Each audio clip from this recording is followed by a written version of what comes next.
Hello friends, आज हम देख रहे हैं बी सेकेंड ईयर में अपना 12वां अध्याय जिसका नाम है अंतर्वस्तु विश्लेषण।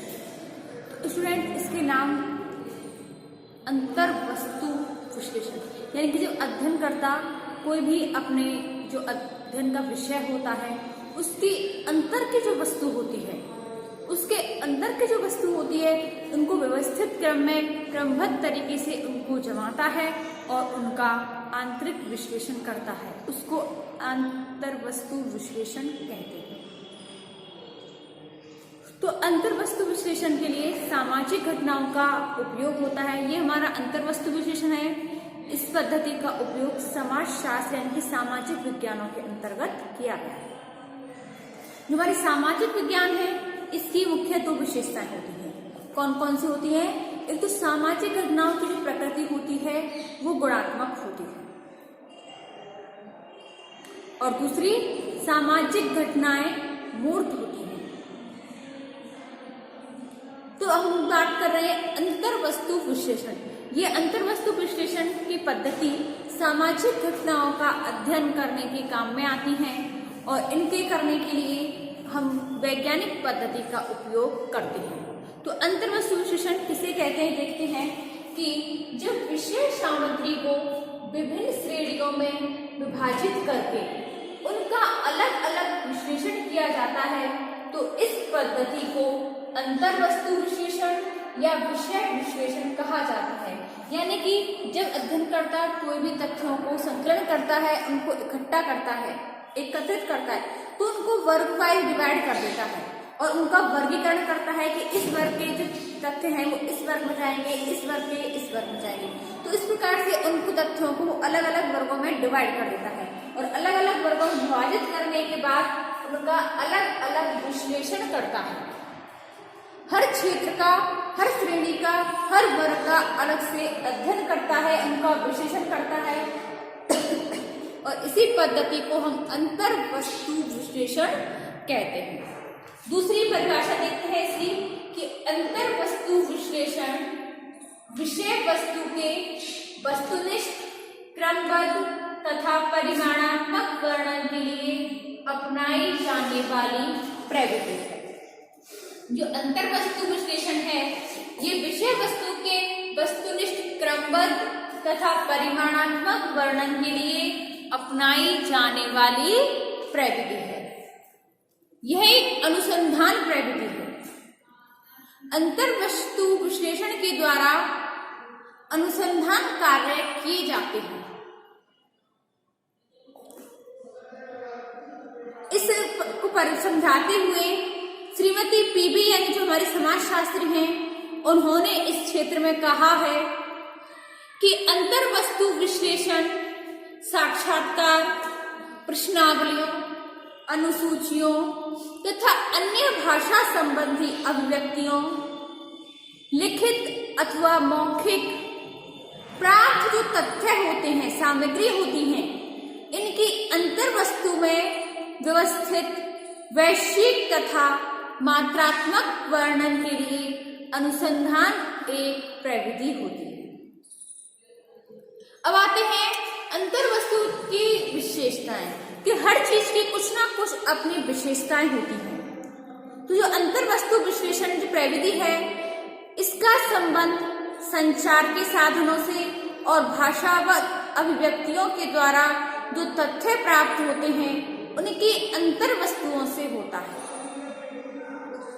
अंतर्वस्तु विश्लेषण के अंतर्गत अनुसंधान की गुणात्मक सामग्री को विभिन्न उचित श्रेणियों में वर्गीकृत किया जाता है और इसी के आधार पर जो गुणात्मक सामग्री का वस्तुनिष्ठ अध्ययन संभव होता है। इस प्रविधि के द्वारा जो गुणात्मक सामग्री होती हैं उनका वैज्ञानिक ढंग से विश्लेषण करके उनका निर्वचन किया जाता है। इस विधि का प्रयोग करके जो सामाजिक निष्कर्षों का सामान्यीकरण और उनको प्राप्त किया जाता है।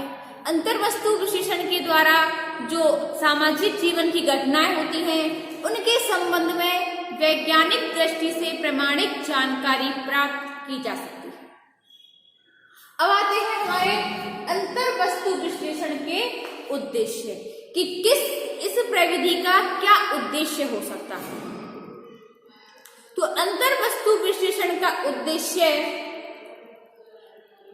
किसी घटना को ऐसे तथ्यों में बदलना है जो वैज्ञानिक तरीकों से अनिवार्य प्रस्तुत की जा सके, जिससे कि जो ज्ञान का जो भंडार है उसको और भरा जा सके, ज्ञान को और बढ़ाया जा सके।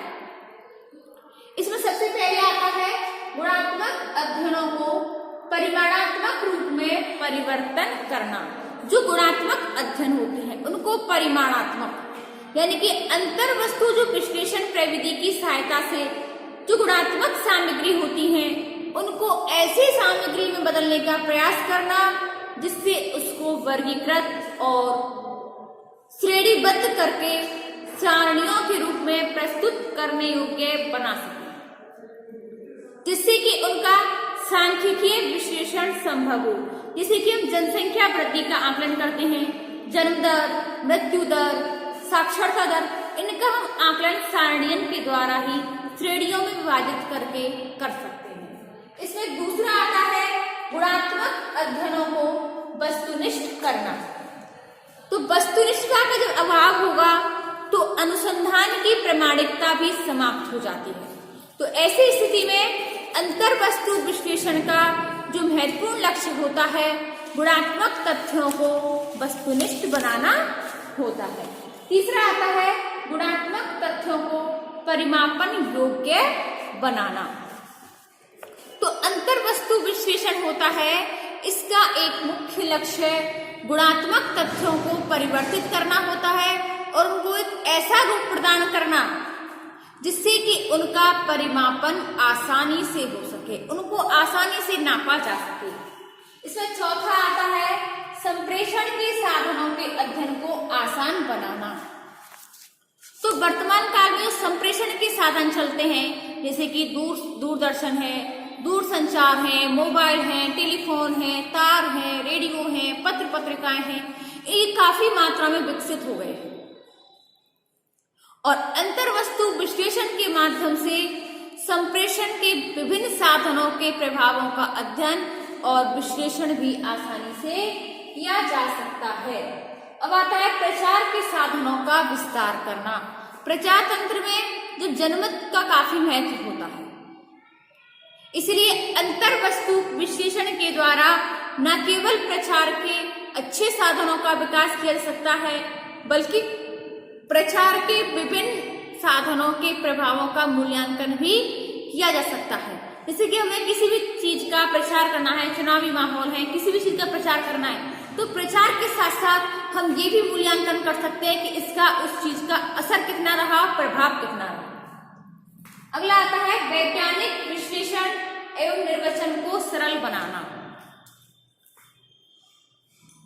वैज्ञानिक विश्लेषण एवं निर्वचन को सरल बनाना। जो वैज्ञानिक प्रविधि है हमारी अंतर वस्तु विश्लेषण, इसकी सहायता से गुणात्मक तथ्यों का इस प्रकार से अध्ययन किया जाता है कि उसके आधार पर वैज्ञानिक विश्लेषण और तथ्यों का निर्वचन करना संभव हो जाए। अगला सातवां आता है व्यवस्थित सिद्धांत का प्रतिपादन करना। तो अंतर वस्तु विश्लेषण का एक प्रमुख उद्देश्य तथ्यों के विश्लेषण और उनके निर्वचन का व्यवस्थित सिद्धांत की रचना करना होता है। अगला आता है तथ्यों के आधार पर सामान्यीकरण करना। तथ्यों के आधार पर सामान्यीकरण करना। तो इस प्रविधि के द्वारा और इसके द्वारा जो मुख्य उद्देश्य होता है उसको हम इस प्रकार से प्रस्तुत करना चाहते हैं कि उनके आधार पर सामान्यीकरण किया जा सके और वैज्ञानिक दृष्टि से प्रमाणिक निष्कर्ष भी निकाले जा सके। अब आते हैं हमारे अंतर वस्तु विश्लेषण की इकाइयां। तो उसमें सबसे पहले आता है शब्द। तो अध्ययन करने वाले जो भाषण होते हैं, जो लेख होते हैं, संपादकीय होते हैं या अन्य जो लिखित पत्र पत्रिकाएं हैं, डायरी हैं, जीवन संस्मरण है, इनके द्वारा या फिर कोई मौखिक सामग्री है, इनके कुछ विशेष शब्द या प्रमुख प्रतीकों के द्वारा उनकी आकृतियों को लिखकर अलग अलग गिना जाता है और उसी के आधार पर उस अध्ययन विषय, भाषण और लेख के संबंध में महत्वपूर्ण निष्कर्ष निकाले जा सकते हैं। अगला आता है वाक्य व अनुच्छेद। तो अंतर्वस्तु विश्लेषण में वाक्य और अनुच्छेद को भी अध्ययन की इकाई के रूप में मानकर उनका अंतर्वस्तु विश्लेषण प्रविधि की सहायता से अध्ययन किया जा सकता है। अगला आता है पात्र। तो जैसे कि पात्र, भूमिका, रोल, जैसे कि उपन्यास, कोई भी नाटक हो, कोई भी कहानी हो, सिनेमा, दूरदर्शन के जो धारावाहिक कार्यक्रम आते हैं, इनमें विभिन्न पात्रों को, जैसे कि कोई नायक का रोल निभाता है, कोई नायिका का निभाता है, कोई खलनायक का निभाता है, तो इस प्रकार से इन रोलों को निभा करके अंतर्वस्तु विश्लेषण की इकाइयां मानकर उनका अंतर्वस्तु विश्लेषण प्रविधि की सहायता से अध्ययन किया जा सकता है। अगला आता है मद।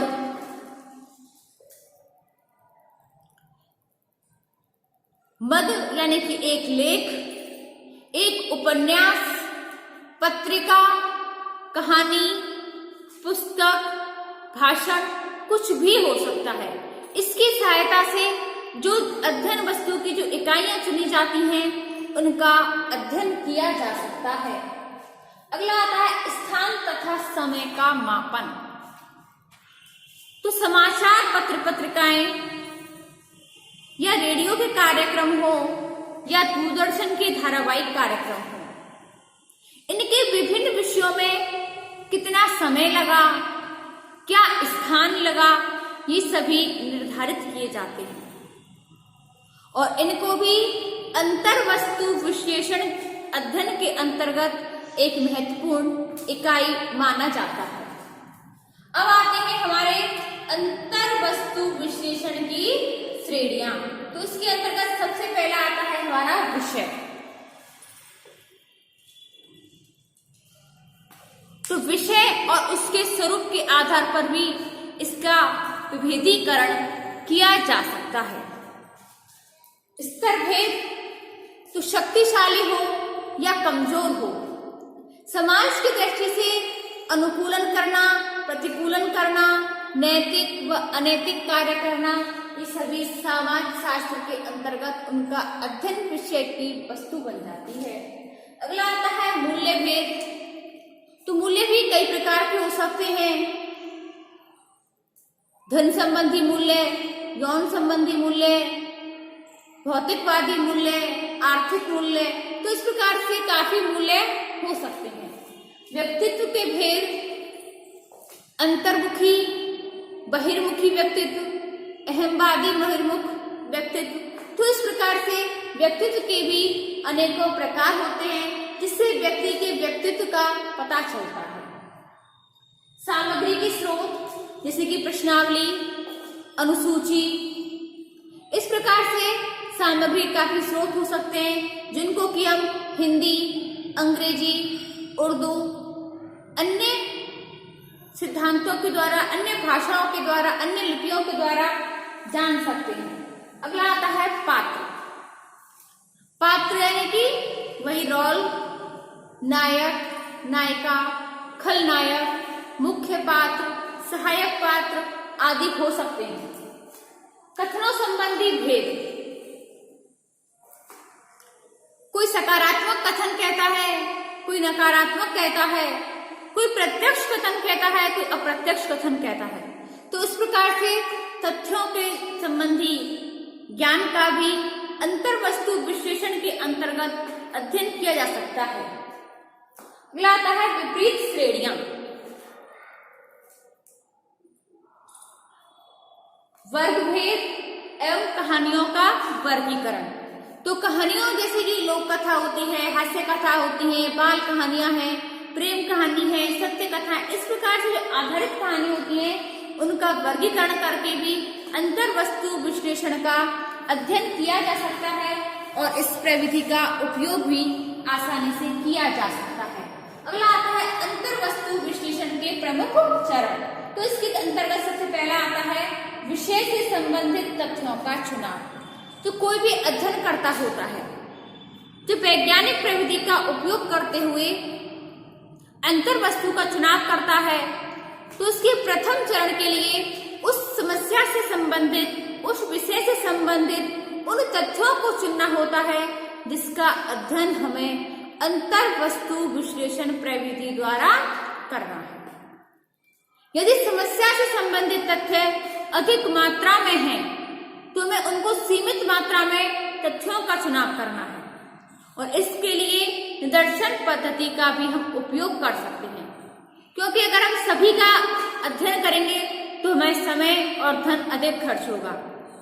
तो इसलिए हमें निदर्शन पद्धति का उपयोग करते हुए उन तथ्यों का चुनाव कर लेना चाहिए।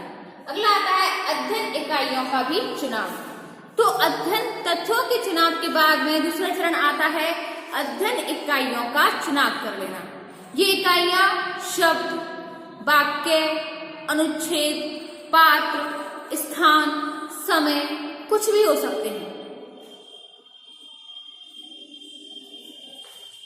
अगला आता है अंतर्वस्तु इकाइयों का श्रेणियों में विभाजन। तो प्रत्येक समस्या से संबंधित जो विभिन्न चर होते हैं उनको ध्यान में रख करके अध्ययन की इकाइयों को विभिन्न श्रेणियों में विभाजित किया जाता है। इसके लिए जो उपन्यास के प्रमुख पात्र होते हैं, नायक, खलनायक, सहायक पात्र, मुख्य पात्र, इस प्रकार से उनको श्रेणियों में विभाजित करके उनका अध्ययन किया जा सकता है। अगला आता है श्रेणियों का परीक्षण। अंतर्वस्तु विश्लेषण की प्रविधि के द्वारा जो अध्ययन किए जाने वाला होता है वो पूरी तरह से वस्तुनिष्ठ हो। इसके लिए यह आवश्यक होता है कि अध्ययन के लिए जो प्रविधि चुनी गई है उसकी श्रेणियों की जांच कर लेना चाहिए, जिससे कि विश्वास हो जाए कि ये श्रेणी विश्वसनीय है या फिर नहीं। अगला आता है पद्धति का सही उपयोग। अध्ययन की रूपरेखा तैयार कर लेने के बाद हमें जिस पद्धति का उपयोग करना है उस पद्धति के लिए अध्ययन में हमें पहले से ही तैयार कर लेनी चाहिए रूपरेखा कि हमें इस समस्या के लिए कौन सी अध्ययन पद्धति काम करेगी, और क्योंकि शुरू से लेकर अंत तक हमें उसी अध्ययन पद्धति को काम में लेना चाहिए। अगला आता है अध्ययन की रूपरेखा तैयार कर लेना। ये सभी जो हमारे चरण हैं उनसे गुजरने के बाद अध्ययन की रूपरेखा पहले से ही तैयार कर लेनी चाहिए, जिससे कि यह भी निश्चित हो जाए कि अध्ययन में किन विषयों पर ध्यान केंद्रित करना है, किन किन तथ्यों का ध्यान केंद्रित करना है और हमें कौन सी पद्धति को काम में लेना सही लगेगा। अगला आता है अंतर्वस्तु की इकाइयों को मापना। तो अंतर्वस्तु की प्रत्येक श्रेणी को सामग्री डाली जाती है, उसे सांख्यिकीय प्रणालियों के द्वारा मापना या गिनने का कार्य कर सकते हैं।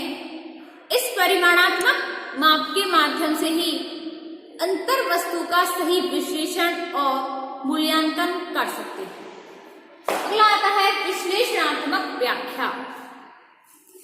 जो भी हमारे पास प्राप्त तथ्य होते हैं इनका परिमाणात्मक माप कर लेने के बाद में उनका वर्गीकरण एवं उनका सारणीकरण किया जाता है। इससे तथ्यों की समानताओं एवं भिन्नताओं का पता चल जाता है और इसके आधार पर ही तथ्यों का विश्लेषणात्मक व्याख्या कर सकते हैं। हमारा नौवां आता है रिपोर्ट तैयार करना। जब इन सभी चरणों से गुजर जाएंगे तो विश्लेषणात्मक व्याख्या के पश्चात पूरे अध्ययन से संबंधित एक विस्तृत रिपोर्ट तैयार की जाती है। इस रिपोर्ट में निष्कर्ष की व्याख्या के सहित उनकी सारणियों, उनके चित्र, ग्राफ आदि के माध्यम से उसको व्यक्त किया जा सकता है। अंतर वस्तु विश्लेषण की भी अपनी कुछ विशेषताएं होती हैं, उपयोगिता होती है कि अंतर वस्तु विश्लेषण की सहायता से संचार के साधनों, समाचार पत्रों, पुस्तक, भाषण इत्यादि के माध्यम से सार्वजनिक जीवन पर पड़ने वाले प्रभावों का अध्ययन कर सकते हैं। इस प्रविधि के द्वारा व्यक्तित्व में आसानी से मदद मिलती है, इसका अध्ययन कर सकते हैं। तो स्टूडेंट्स, आज की जो हमारी वीडियो थी वो गुणात्मक प्रविधि के अंतर्गत अंतर वस्तु विश्लेषण को लेकर थी। इसमें हम जो भी तथ्य एकत्रित करते हैं उनका वैयक्तिक अध्ययन करते हैं। ये हमारा आज चैप्टर फिनिश हुआ। आज की जो हमारी वीडियो थी वो गुणात्मक प्रविधि के अंतर्गत थी। तो स्टूडेंट्स, आज की वीडियो देखने के लिए बहुत बहुत धन्यवाद।